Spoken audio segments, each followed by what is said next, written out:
What's up, guys? Welcome back to part 2 of the M52 swap into the 318 Ti. So as you guys see in the driveway, we don't have the convertible anymore, so that went to the junkyard already. I took off all the parts that I was going to need to get this M52 swap to work into my 318 Ti. So later in this video, I'll cover mostly everything that you need to make your M52 swap work on your 318 Ti. So just be on the lookout for that later in this video. But as you guys see, I got the engine on the hoist right here. I got the oil pan off, obviously doing the oil pan gasket before it goes into the 318. But since I already have the oil pan gasket off, I am going to be doing the wired oil pump nut, since these engines do have a history of this nut backing off, and then you have issues with your oil pressure or your oil pump in general. This nut is reverse threaded, so to loosen it, we got to turn it over to the right. So I'm going to go ahead and take it off and just get it started. We're going to need some red Loctite. I don't think I have any, so I'm going to have to run to the store real quick and get some, but let's take care of this real quick. All right, guys, I got the oil pump nut off. I put some red Loctite on there. About to put on the new one. I also put some red Loctite inside of here just to be safe. We're just going to screw this on here.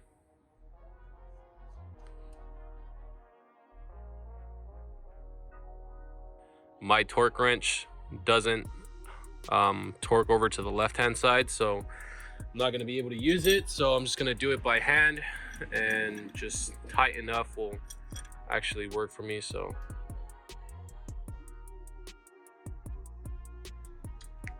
should be good.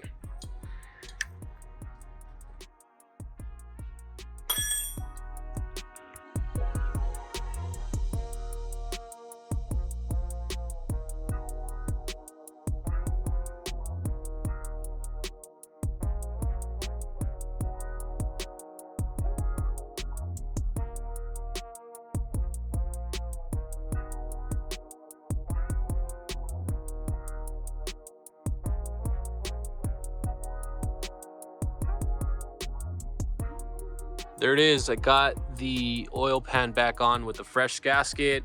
Got the safety wire, oil pump nut. So this is basically ready to go inside the car. We're all done over here now. Unfortunately, I can't install it just yet because I have to do all the manual swap stuff that it's not going to be fun to do, but it's pretty easy on E36s. So I was just watching a video on it. I thought I had to swap over the entire assembly over, but it turns out to be that it actually uses the same exact bracket as the manual car. So I don't have to swap this entire bracket over. I can just move the pedals over. So just move the brake pedal over and the clutch pedal, and then just run my clutch master with its hard line, and then also the hydraulic hose that goes over to the reservoir. The reservoir, we could just cut the nipple right here on the auto one, but since I did have it on hand and I was able to take it off the other E36 convertible, I just put the manual one on, so mine's already ready to go. I just got to run all the lines and all of that stuff, install the pedals, and my manual swap is basically going to be complete. So I'm going to go ahead and do all this non-fun stuff, and I'll keep you guys updated along the way and show you guys the rest of everything else. I found it a lot easier to actually just remove the entire assembly and just do it outside of the car, because I hate working in tight spaces personally, but it's just totally up to your own preference. But I already have mine all set up. I'm gonna link a video down below from Garageaholic on how to set up your manual pedals. He explains it really well, and that video helped me out a lot. So you guys should just check it out if you guys are doing this. But I got mine all ready to go, so now I'm going to slap this on the car. Really easy to install. Just got the 4 bolts right there, 1 bolt on top, and then just connect the rod right here to the brake booster, and we are all done. Let's slap this in there real quick. All right, so I just started with the accelerator cable actually, because yeah, I forgot we got to change this out. So I got the M52 one right here, about a brand new one from FCP Euro. So they are different. This is the M44 one. You can't really tell because I destroyed it taking it out. It's really difficult. This clip is a pain to take out. So for sure, you want to make sure you do this while you have your engine out, because you have easy access to it right here. I could only imagine how difficult it would be if you were to have your engine installed. So just gotta swap this out real quick. And I also did get my clutch hardline in. I found it easier, do it through the bay and just tie a wire to it and just pull it in through the firewall. And there it is, ready to go. I got the pedals inside the car now. Everything is all bolted up. I struggled a little bit with aligning the clutch master cylinder with the hardline, but after some time of just messing with it, I was able to get it, and it's all said and done now. So that's basically it for the interior. I'm gonna leave those panels off because I still have to figure out what I'm gonna do with my EWS, because I did pull off everything off the convertible. So essentially I could just plug in all the EWS modules from the other car and just tape the key down there and the car should start. But I could also just get my DME sent out and get the EWS deleted. But I guess I'll just leave that for a later time and figure out what I want to do later. But yep, that's basically it. I just got to get rid of all the automatic stuff from the center console and just get a shift boot and a shift knob, and that's basically it for the inside. All right, guys, today is a new day, and today we're going to get the M52 inside the 318 Ti. But before we do that, I got to verify that everything inside of the engine bay has been swapped over from the 6-cylinder E36 to work with the M52. So I've already done a few things. I moved the AC line that runs from the firewall over to the compressor. That one is different since the 6-cylinder engine is obviously closer to the front end of the car. So the compressor is going to be a little bit further out. So that one is a different length. I believe the one that runs from the firewall over to the dryer should be the same across all models, because obviously the front end of the car doesn't change on all E36 models. So that one should be good.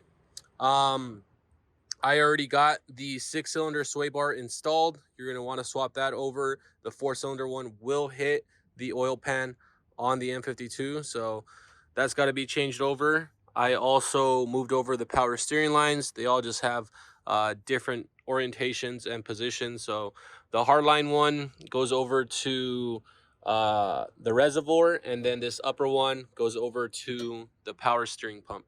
The next thing that I'm looking at is this canister right here. The M52 cars didn't come with it. It just sort of comes with this small piece here. So let's go ahead and change that out. Great, this thing broke, dude. Whatever.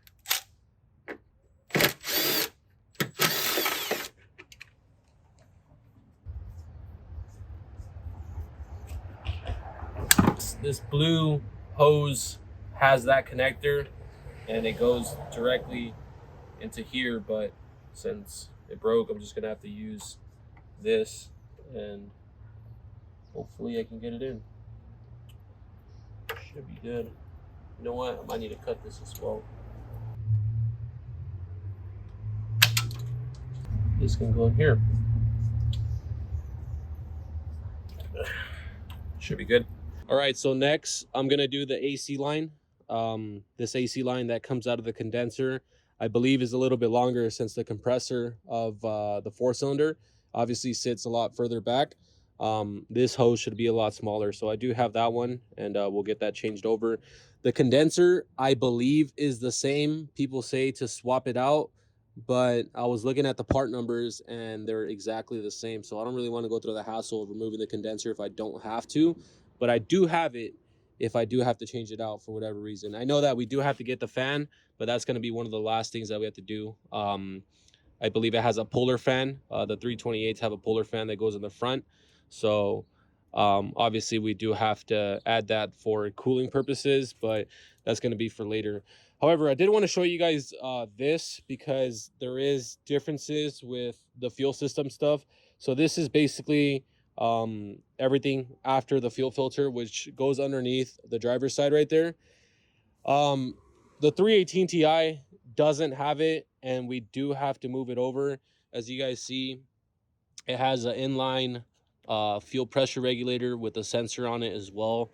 And I don't know how I'm going to mount that on there, because it doesn't have the screws on the body to actually mount that. It takes 3 screws, so I'm going to have to figure out if we have to either like zip tie it or do something to get that on there. But I'm honestly going to leave that for the very end because it's easily accessible underneath the car and I don't have to do it like in through the bay. So we should be fine as far as doing that a little bit later. I just want to take care of everything that I need to take care of before I install the engine. So here is the front end from the other E36. You guys see I have the puller fan, but we got to take off this AC line.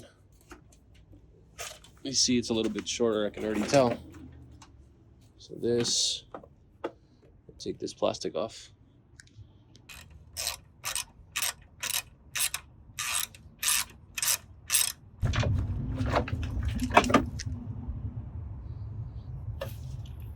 Here's a side-by-side comparison between both. As you can see, the 4-cylinder one is a lot longer. So we got to put this one in. I'm putting new seals on everything too. So all the AC lines that I take off, I just put new seals on them. Bought some from FCP. Might as well. There it is. AC line is installed. The next thing to do is going to be removing this bracket. So this bracket is for the power steering reservoir on the M44. The M52 has the power steering reservoir mounted to one of the motor mount brackets, so we won't be needing this anymore, and it's just going to be taking up space and the engine probably won't fit. So it has 3 spot welds. It has one up on top right here, 2 on the bottom. I went to Harbor Freight and I picked up a punch just to start the center hole, and then I picked up this drill bit for spot welds, which is going to neatly remove the spot welds off that bracket, and it's going to come off nicely.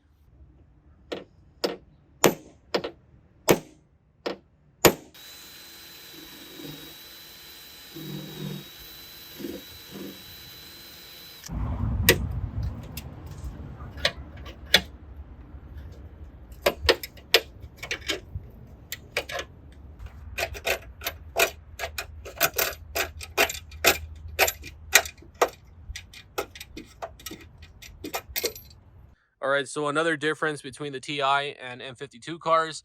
If you guys look over here, we have 2 outlets at the firewall for the heater core. And if you guys look at the M52, we have 3 hoses going over to the firewall. So what we got to do is replace this hose with the HVAC valve with the one that comes off the M44 off the TI, because I think this is only TI specific. So just replace it, and that is it.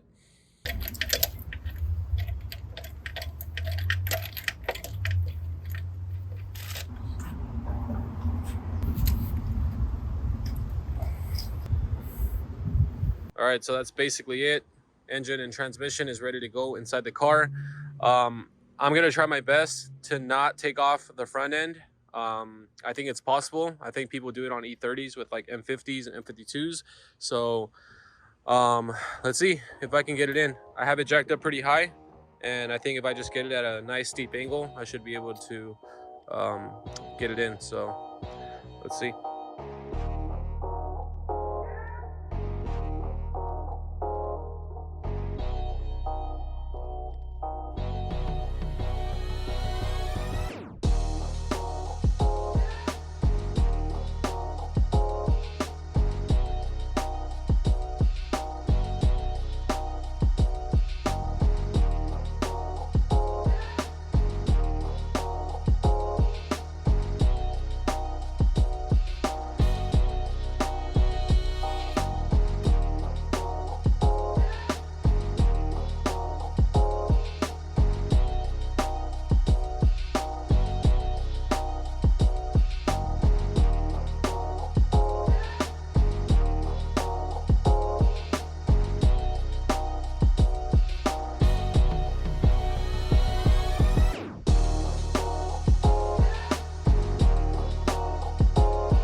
There it is, guys. The M52 is finally inside the car. Everything is bolted up. It honestly didn't really take that long because I had the help of my brother, and we literally got it inside the car within 40 minutes. I honestly thought we were going to struggle a lot more, but I just had to take off the power steering pump and just let it hang loose. That was the only thing that was going to hit on the core support. Aside from that, it was just a lot of jacking it from the transmission, lowering it down, and just playing with it. But within 40 minutes, this thing was sitting inside of the engine bay, and everything is all bolted up. You guys can see it's a little dark in here, but the shift knob is in there already. Transmission is bolted up. Hopefully we'll have a first drive in the next video, so just stay tuned, guys. If you guys are new, make sure you guys hit the subscribe button, and thank you guys for watching.